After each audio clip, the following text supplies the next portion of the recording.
Konsolidasi akbar ini dimaksudkan adalah bagaimana kita secara organisasi, secara aliansi itu ada kesatuan, ya. Bahwa kawan-kawan yang tergabung di dalam aliansi, yaitu Aliansi Aksi Cinta Buruh, melalui konsolidasi yang dilakukan, melalui proses perjuangan yang kita jalankan 1 tahun yang lalu, sebagai gerakan dan konsistensi kita menolak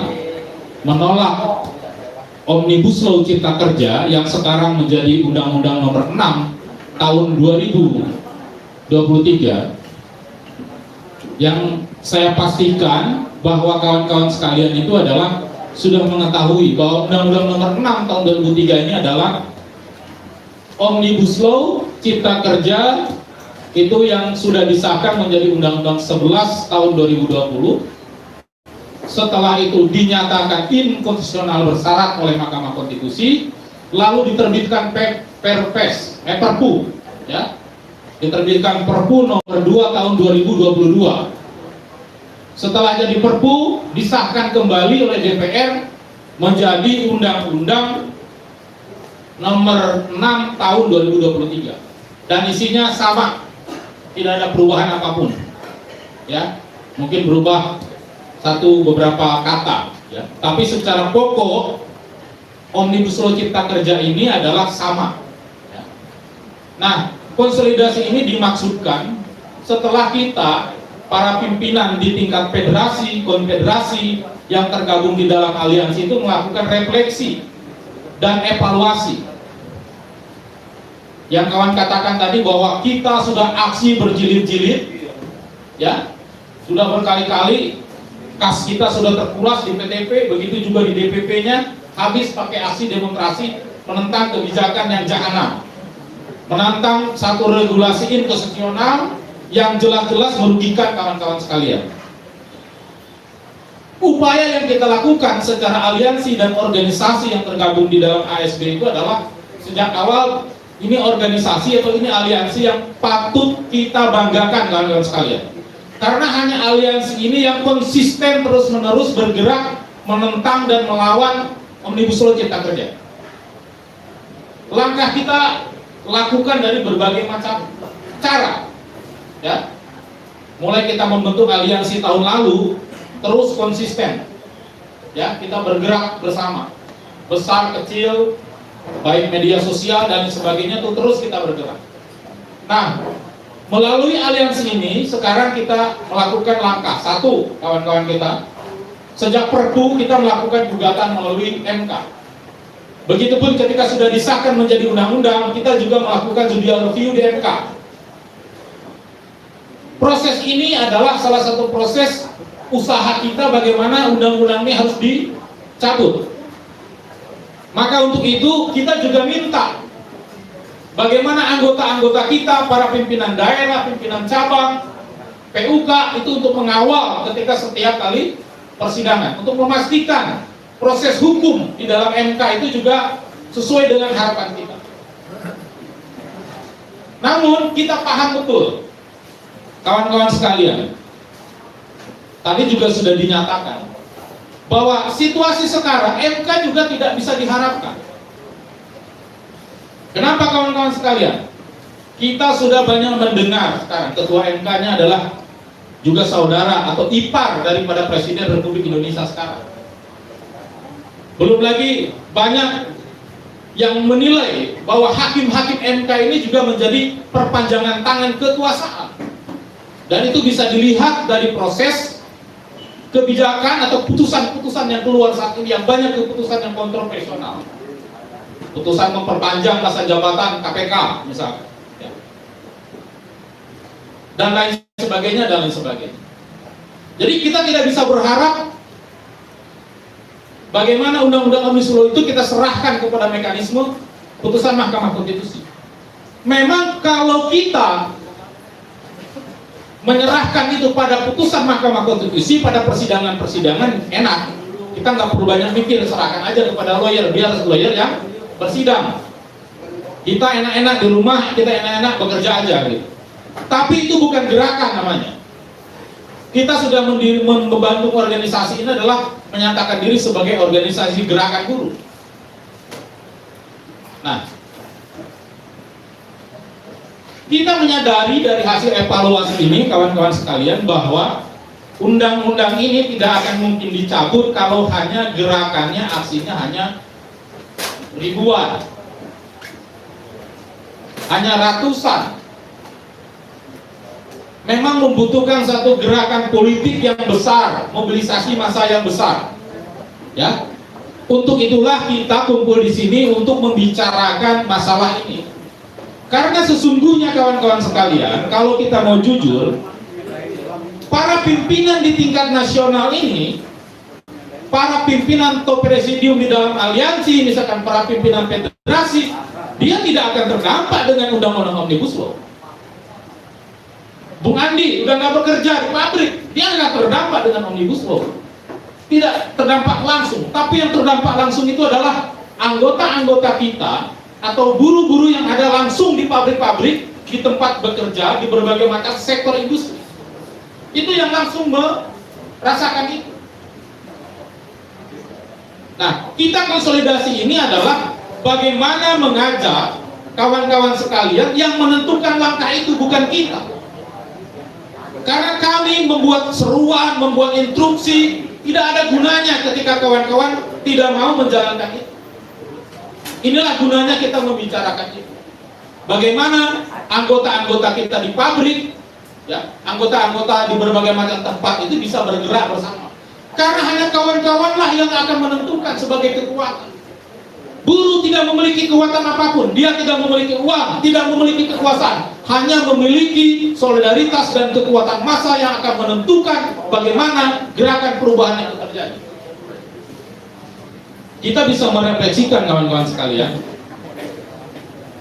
di pabrik, sehebat, sejago apapun kawan-kawan berdiplomasi, negosiasi dengan pihak perusahaan, ketika tidak memiliki kekuatan basis massa anggota yang besar, tentu akan mengurangi kekuatan kita di dalam lobby dan lain sebagainya.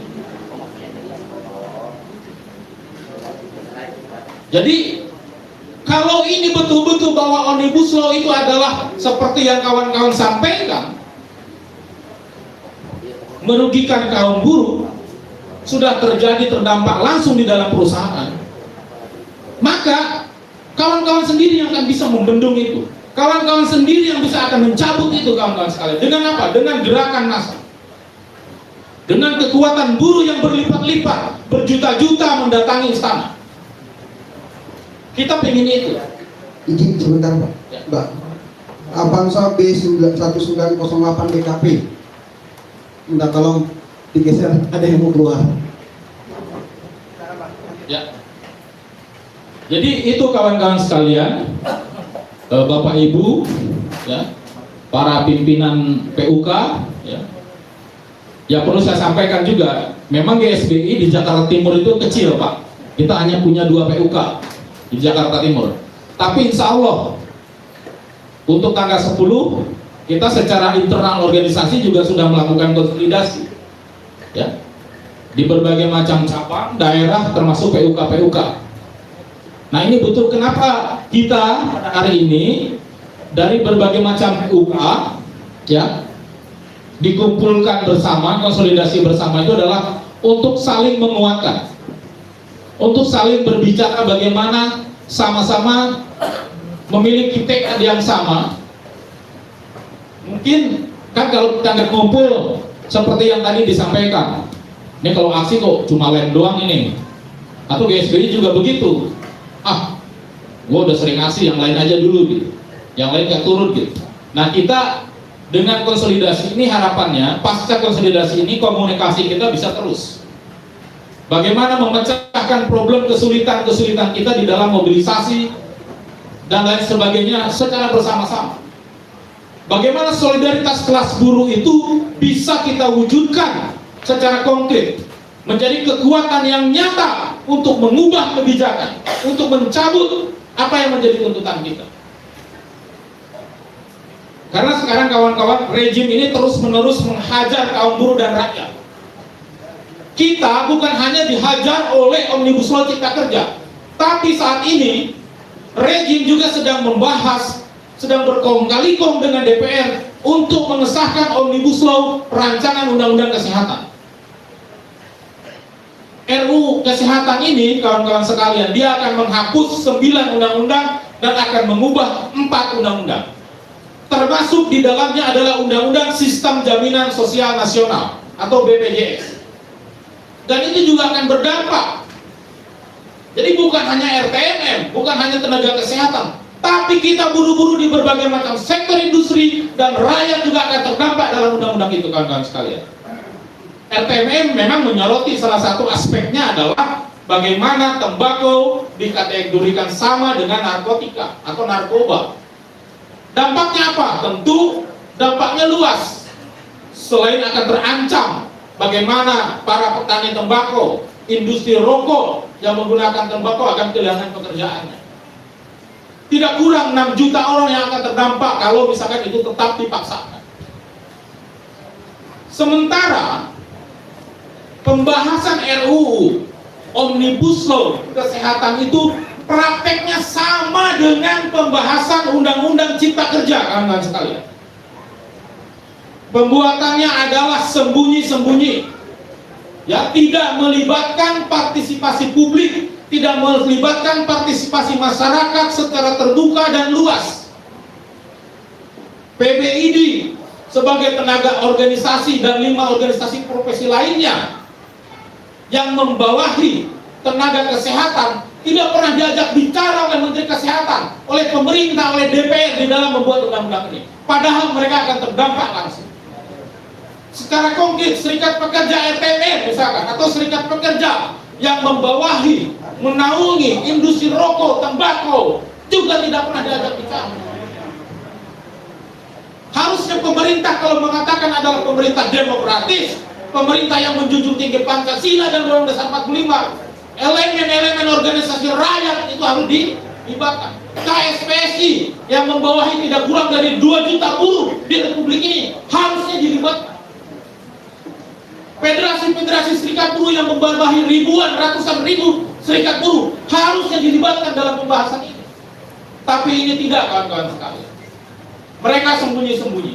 Fakta terakhir misalkan, kemarin kawan-kawan RTMM ngasih di DPR, sudah kirim surat, ngasih tahu, minta audiensi dan lain sebagainya. Komisi 9-nya hilang semua.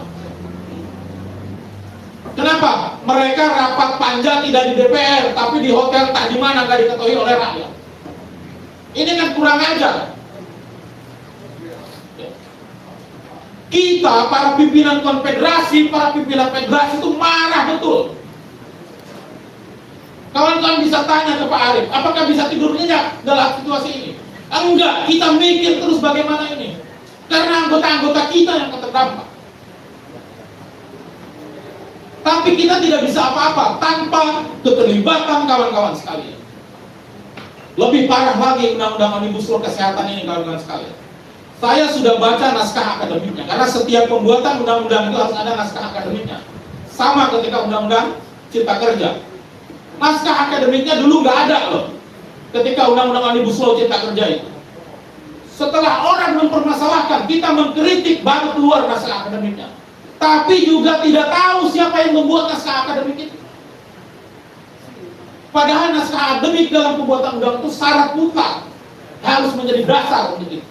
Nah sekarang di RUU Omnibus Law Kesehatan juga ada naskah akademik, tapi tidak ada yang tahu siapa yang membuatnya. Gak ada di situ ditulis siapa yang menyusun dan membuat naskah akademik itu. Lebih parah lagi isinya, kawan-kawan. Dia masih mengutip buku-buku lama yang usang oleh penulisnya sendiri, isinya itu udah diubah. Jadi membuat naskah akademik asal ada sebagai syarat. Belum lagi kalau kita membaca isinya ke dalam. Satu, tadi saya katakan, tidak melibatkan partisipasi publik yang bermakna. Seperti Undang-Undang Cipta Kerja yang dinyatakan inkonstitusional bersyarat oleh Mahkamah Konstitusi. Salah satu isinya adalah bahwa undang-undang ini dibuat tidak pernah melibatkan partisipasi publik yang bermakna. Maka diperintahkan kepada negara ini pembuat undang-undang kepada Presiden dan DPR untuk melibatkan partisipasi publik yang bermakna. Dikasih waktu 2 tahun. Tapi apa rejim ini kawan-kawan sekalian? Bukan yang mengikuti putusan Mahkamah Konstitusi sebagai putusan yang paling tinggi karena dia berbasiskan pada Undang-Undang Dasar, tapi dikadalin kita, dicari-cari alasan, kegentingan memaksa lah. Betul, dirinya yang genting memaksa, kawan-kawan. Presidenlah yang mengalami kegentingan memaksa karena terancam masa jabatannya akan berakhir. Karena pasti terancam bagaimana banyak masalah secara hukum yang akan dihadapi oleh Presiden mungkin setelah berkuasa. Maka dibuat-buatlah kegentingan memaksa undang-undang yang akan melindungi seluruh kroni-kroni mereka untuk melayani yang selama ini memberikan kekuasaan kepada mereka. Undang-undang isinya adalah, teman-teman, undang-undang kesehatan itu sama seperti kita, lebih memprioritaskan fasilitas bagi industri kesehatan daripada pelayanan kesehatan bagi rakyat. Kalau undang-undang ini disahkan, kawan-kawan, tidak ada jaminan layanan kesehatan kaum buruh itu akan baik. Ya. Sekarang BPJS kesehatan itu kan langsung di bawah Presiden. Melalui undang-undang ini itu adalah dikembalikan menjadi di bawah Kementerian Kesehatan. Terutama mengincar uang PBI, penerima bantuan iuran yang dari APBN, APBD itu, kawan-kawan sekalian, nanti akan dikelola oleh Menteri Keuangan. Lebih parah situasi, mendegradasi. Banyak hal. Ya. Situasi ini memang bukan situasi yang baik. Dan saya yakin kawan-kawan sekalian di pabrik mengetahui betul, merasakan betul bagaimana dampak Omnibus Law Cipta Kerja ini adalah kepada kita. Kalau kita tidak bisa menghentikan ini, tentu kita, anak-anak kita juga akan merasakan. Bagaimana tidak, kawan-kawan sekalian? Kontrak outsourcing tidak ada batasan. Tidak ada batasan waktu, tidak ada batasan pekerjaan. Upah sudah jelas adalah upah murah. Karena apa? Sekarang upah minimum sektoral sudah ditiadakan. Upah minimum kota kabupaten sifatnya bukan wajib, tapi dapat. Kalau dapat itu bisa ada, bisa tidak ada, tergantung kekuatan serikat buruhnya. Kalau sekarang ada, berarti kekuatan kita masih ada, tapi nanti bisa tidak ada ketika kita terlena. Bahkan sekarang pemerintah itu, terutama kawan-kawan mengetahui ya, di sektor padat karya, TGS ya, garment, tekstil, sepatu, makanan, minuman, ada namanya peraturan Menteri Tenaga Kerja yang memperbolehkan memotong upah buruh sampai 25%. Di dalam peraturan itu serikat buruh tidak diakui. Dihilangkan peranan serikat buruh. Kenapa? Karena perundingan untuk menentukan boleh dipotong atau tidaknya hanya dilakukan oleh si pengusaha dengan buruh langsung. Lah namanya kalau pengusaha dinegosiasikan dengan buruh langsung pasti menerima buruhnya, Pak. Bu, itu udah jelas-jelas Menteri Tenaga Kerja itu melanggar namanya. Dia melakukan praktek union busting di dalam kebijakan. Dan ini adalah kebijakan paling jahat, paling aneh. Karena menterinya nggak ngerti tentang industri sektor padat karya, tidak ngerti soal industri TPT. Apalagi kalau ditanya soal industri mesin, logam, elektronik, kagak ngerti menterinya. Maka bikin kebijakan yang ngaco, yang selalu menumbangkan buruh.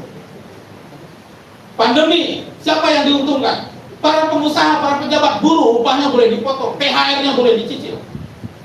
Ini sangat luar biasa negeri kita ini, kawan-kawan sekalian.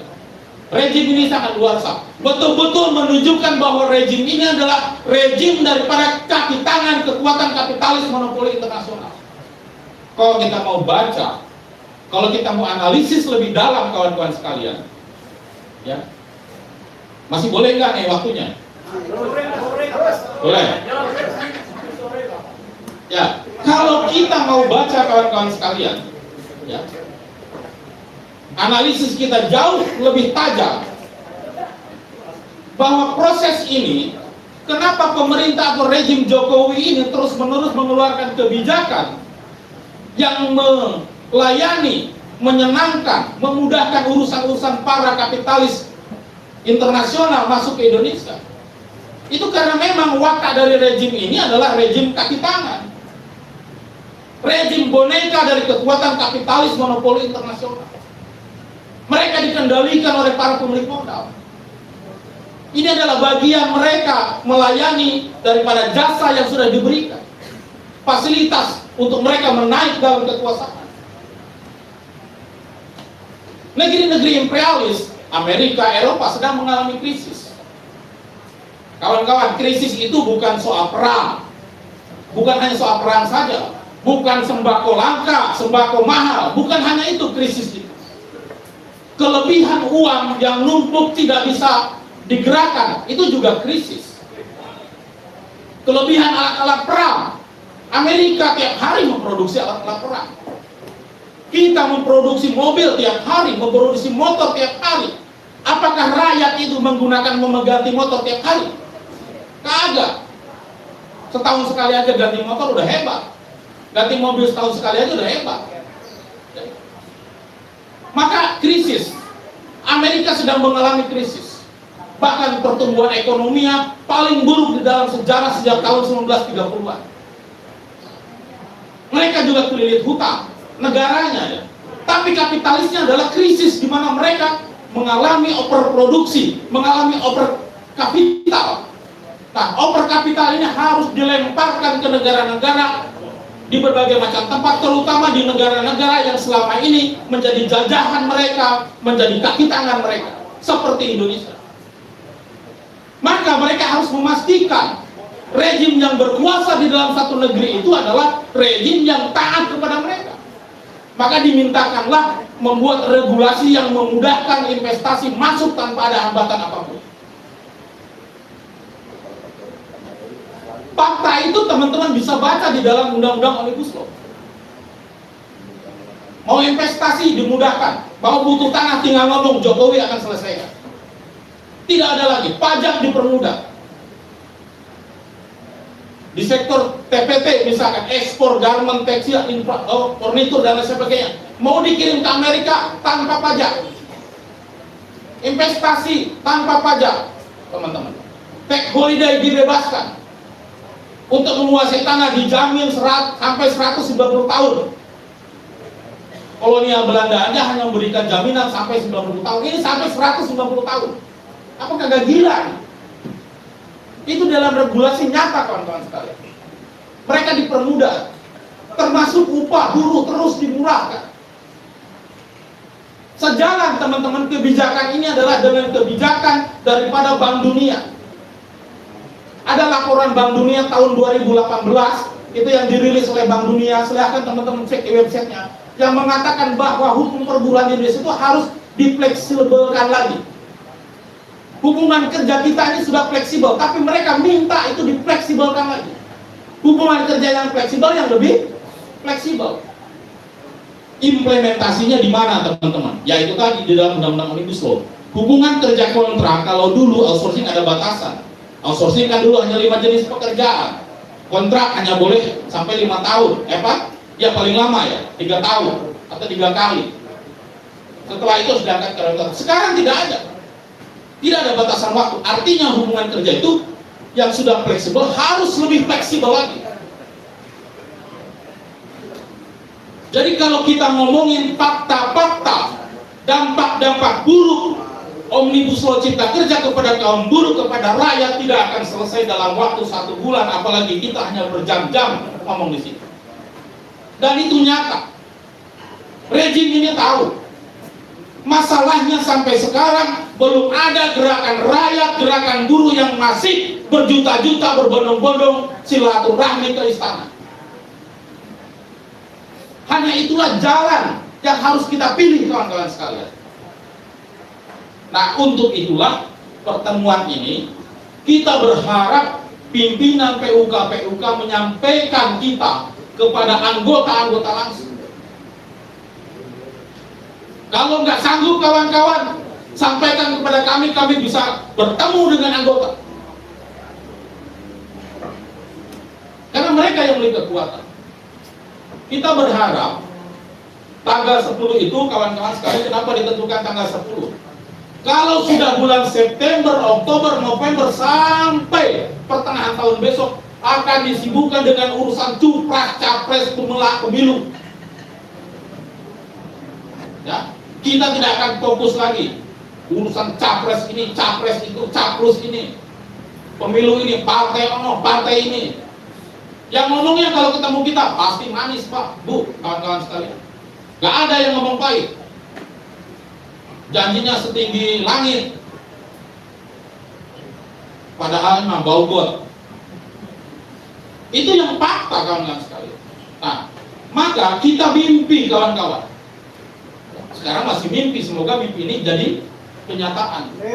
Bisa kenyataan atau tidak tergantung kita, tergantung kerja keras kita. Bahwa gerakan yang kita lakukan, kawan, selama ini jangan dianggap sia-sia, tidak ada banyak hasilnya, kawan-kawan sekalian. Banyak hasilnya. Aksi yang kita lakukan baik di pabrik, ya kan? Bahkan di pabrik anggota-anggota itu sangat militan, teman-teman. Di pabrik itu berani melakukan pemogokan di pabrik-pabrik. Itu adalah tindakan yang sangat hebat, yang sangat luar biasa dilakukan oleh kaum buruh, oleh pekerja di pabrik itu. Maka teman-teman, ini di organisasi saya, kawan-kawan sekalian, di GSBI, jangan mengaku sebagai serikat buruh, apalagi mengaku serikat buruh sejati, mengaku gerakan buruh kalau tidak pernah memimpin gerakan pemogokan di pabrik. Karena disitulah akan diuji. Pemogokan itu sudah pasti adalah memotong urat nadinya kapitalis. Kalau di pabrik cuma aksi, demonstrasi, tidak memotong urat nadi kapitalis. Tapi kalau sudah menjalankan pemogokan 1 hari, 2 hari, seminggu, 1 bulan, baru itu adalah gerakan buruh sejati. Karena apa? Kita langsung memotong nadinya kapitalis. Karena hakikatnya kapitalis tidak pernah mau 1 peser pun, 1 menit pun kehilangan keuntungan. Maka untuk melipatkan keuntungan itu tidak lain, tidak bukan adalah memotong upah kaum buruh. Itu caranya, meningkatkan produksi, memperpanjang lembur. Nah, cuma kita ini kan kaum buruh senang dengan lembur. Padahal dengan lembur itulah mereka semakin melibatkan keuntungan, melibatkan kapital mereka, super profit mereka di dalam lembur itu.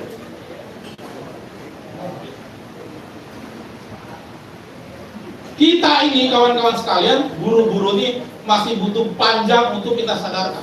Buruh senang dengan jam kerjanya lembur, banyak mendapat uang. Padahal hakikat dari gerakan itu adalah, teman-teman, 1 Mei kita suka peringati ya. Ya, 1 Mei suka kita peringati. Perjuangan utama kaum buruh itu adalah mengurangi jam kerja, menaikkan upah. Itu harus dipegang oleh kita sebagai serikat pekerja, serikat buruh. Bukan memperpanjang jam kerja. Minggu itu harus dipastikan libur supaya kita bisa rekreasi dengan keluarga, nongkrong, mancing, touring, healing kemana-mana. Ini masih kerja, wah bahaya itu. Tugas serikat buruh itu adalah mengurangi jam kerja, menaikkan upah buruh, menaikkan upah. Karena itu filosofinya jelas. 1 Mei itu adalah mengurangi jam kerja dari 14 jam menjadi 8 jam. Itu zaman jebot dulu. Saya juga nggak tahu pada saat itu lagi di mana. Kita belum ada, masih di surga kita mungkin ya. Mereka udah bicara mengurangi jam kerja. Nah sekarang harusnya di zaman teknologi 5.4.0, itu harusnya jam kerja kita tuh sehari cukup 4 jam, cukup 3 jam, bukan lagi 7 jam atau 8 jam. Supaya kita banyak waktu untuk healing, ya, untuk mancing. Ya. Nah, itu kawan-kawan sekalian, untuk bisa banyak dengan keluarga. Sekarang kan teman-teman saking sibuknya lembur, istri kita kerja, kita juga kerja, anak ada yang ngurus, akhirnya dibalikan sama mertua atau orang tua kita. Dia pulang kampung bukan manggil ayah atau bapak, tapi om. Itu udah diciptakan oleh industri, om. Om Andi katanya nanti, bukan ayah dia. Banyak seperti itu, dia nggak kenal orang tuanya karena mau cuti aja susah, tiap minggu masuk, gitu. Belum lagi cicilan motor juga ditarik, kan tambah stres. Nah, itu saya kira kawan-kawan yang paling penting untuk kita pegang bersama. Jadi tanggal 10 Agustus itu kita berharap adalah betul-betul bisa mewujudkan 1 juta buruh bergerak ke Jakarta. Dan apa yang kita pinginkan kawan-kawan? Jadi aksi kita itu tadi saya setuju tuh ada yang mengusulkan. Mungkin kita bergerak, berjalan, itu harus putusan kawan-kawan semua. Kita nggak perlu capek-capek, lari-lari sana sini masuk Jakarta sampai Sudirman Tamrin, kita duduk aja penuhi jalan tuh. Ya. Yang long march dari Pulau Gadung, ya sampainya di mana? Ya udah bergerak. Kita ingin memastikan bukan seperti kawan-kawan kritik juga tadi, datang, ya, cuma termuka ke Pak Arif, termuka ke Rudy Habedaman, termuka ke Daeng Wahidin, bahwa kita datang PUK kita. Setelah itu baru 1 jam 2 jam hilang. Tidak hanya kawan-kawan, anggota-anggota KSB juga begitu. Banyaknya begitu. Ketika kita long march berbaris ribuan, tapi baru sampai titik, baru aja ngatur barisan, cuma salaman sama ketua, sama sekjen, sama DPP. Setelah itu hilang.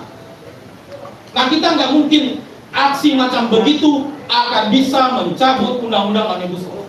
Tidak akan mungkin kawan-kawan. Apalagi kalau aksi kita cuma ratusan atau ribuan. Karena puluhan ribu sudah kita lakukan. Kita harus bisa mencapai 1 juta itu bahkan lebih. Berbondong-bondong. Kaum buruh itu adalah datang ke Jakarta dengan santai, ya. Gak usah berburu bahwa kita akan demo ini itu. Kita santai aja datang, ngumpul bersama, duduk bareng sepanjang jalan Tamrin Sudirman, sepanjang jalan Merdeka Barat, Merdeka Selatan, Merdeka Utara, kita penuhi. Ya.